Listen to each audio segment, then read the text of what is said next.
Kudeli Media Saputri dengan NPM 43, Prodi Pendidikan Bahasa Indonesia, Fakultas Keguruan dan Ilmu Pendidikan. Tujuanku membuat video ini guna untuk melengkapi tugas dari mata kuliah Pengelolaan Pendidikan dosen pengampu Bapak Muhammad Kristiawan. Semoga teman-teman yang mendengarkan bisa memahami materi yang saya sampaikan dengan baik.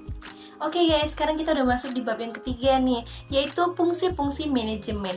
Menurut PATA tahun 2012 ada 4 fungsi manajemen. Yang pertama, perencanaan, yang kedua, perorganisasian, yang ketiga, pergerakan, dan yang keempat adalah pengawasan. Oke, kita langsung masuk saja materi di bagian A, yaitu perencanaan. Fungsi perencanaan adalah sebagai pedoman pelaksanaan atau pengendalian. Selain itu juga menentukan strategi pelaksanaan kegiatan dan menentukan tujuan atau kerangka tindakan untuk mencapai tujuan tertentu. Menurut Asmendri tahun 2012 ada 5 langkah dalam perencanaan. Yang pertama, menentukan dan merumuskan tujuan yang hendak dicapai. Yang kedua, meneliti masalah atau pekerjaan yang akan dilakukan. Yang ketiga, mengumpulkan data atau informasi-informasi yang diperlukan. Yang keempat, menentukan tahap-tahap atau rangkaian tindakan. Dan yang terakhir adalah merumuskan bagaimana masalah-masalah itu dipecahkan dan bagaimana pekerjaan-pekerjaan itu dapat diselesaikan. Sarwoto tahun 78 mengidentifikasi syarat-syarat perencanaan. Yang pertama, tujuannya dirumuskan secara jelas. Yang kedua, bersifat sederhana atau simple, artinya itu mudah dan dapat dilaksanakan. Yang ketiga, memuat analisis dan penjelasan, serta penggolongan tindakan usaha yang direncanakan untuk dilakukan. Yang keempat, memiliki fleksibilitas. Dan yang terakhir, planning didukung oleh ketersediaan sumber daya yang dapat dilakukan secara efisien dan seefektif mungkin. Oke, kita masuk ke materi bagian B, yaitu perorganisasian. Sarwoto tahun 1978 mengungkapkan perorganisasian merupakan keseluruhan proses pengelompokan orang-orang, alat-alat tugas, wewenang, dan tanggung jawab sedemikian rupa sehingga tercipta suatu organisasi yang dapat digerakkan sebagai suatu kesatuan dalam rangka mencapai tujuan yang telah ditetapkan.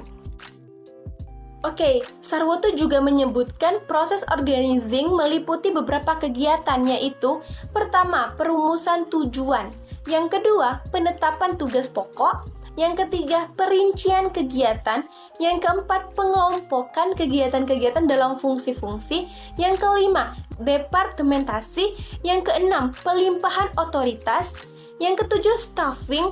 Staffing itu merupakan penempatan orang pada satuan-satuan organisasi yang telah tercipta dalam proses departementasi tadi.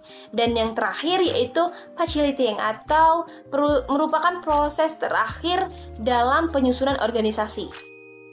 Oke, selain tadi kita udah membahas perencanaan dan perorganisasian, sekarang kita masuk di bagian C, yaitu pergerakan. Pergerakan adalah hubungan antara aspek-aspek individual yang ditimbulkan oleh adanya hubungan terhadap bawahan untuk dapat mengerti dan memahami pembagian pekerjaan yang efektif dan efisien. Dan pergerakan ini adalah bagian yang sangat penting dalam proses manajemen. Berbeda dari fungsi-fungsi yang lain seperti yang tadi, perencanaan dan perorganisasian, dan ada juga pengawasan. Nanti kita akan bahas di bagian D. Pergerakan ini dianggap intisari dalam sebuah manajemen atau intisari manajemen. Karena secara khusus, pergerakan ini berhubungan langsung dengan orang-orang. Pengertian tersebut dikemukakan oleh Baharudin tahun 2010. Oke, kita udah masuk di materi bagian akhir, yaitu di bagian D, yaitu pengawasan. Pengawasan ini adalah proses penentuan apa yang dicapai. Artinya dengan melakukan pekerjaan pengawasan, diharapkan dapat mencapai kualitas produk organisasi berdasar perencanaan yang telah ditetapkan tadi. Sehingga konsumen atau stakeholders menjadi puas. Hal ini juga dikemukakan oleh Baharudin pada tahun 2010. Jadi pada bagian D ini, pengawasan yang dibuat dalam fungsi manajemen sebenarnya merupakan strategi untuk menghindari penyimpangan-penyimpangan dari segi pendekatan rasional terhadap keberadaan input, jumlah dan kualitas bahan, staf, uang, peralatan, fasilitas, dan informasi. Demikian pula pengawasan terhadap aktivitas penjadwalan dan ketetapan pelaksanaan kegiatan organisasi. Sedangkan yang lain adalah pengawasan terhadap output, standar produk yang diinginkan. Hal itu dikemukakan oleh Syafarudin tahun 2005. Agar kegiatan pengawasan berjalan efektif, dapat dilakukan melalui 3 tahapan kegiatan, yaitu yang pertama, tahapan penetapan alat ukur atau standar. Yang kedua, tahapan mengadakan penilaian. Yang ketiga, mengadakan tindakan perbaikan. Hal itu dikemukakan oleh Manulang pada tahun 87.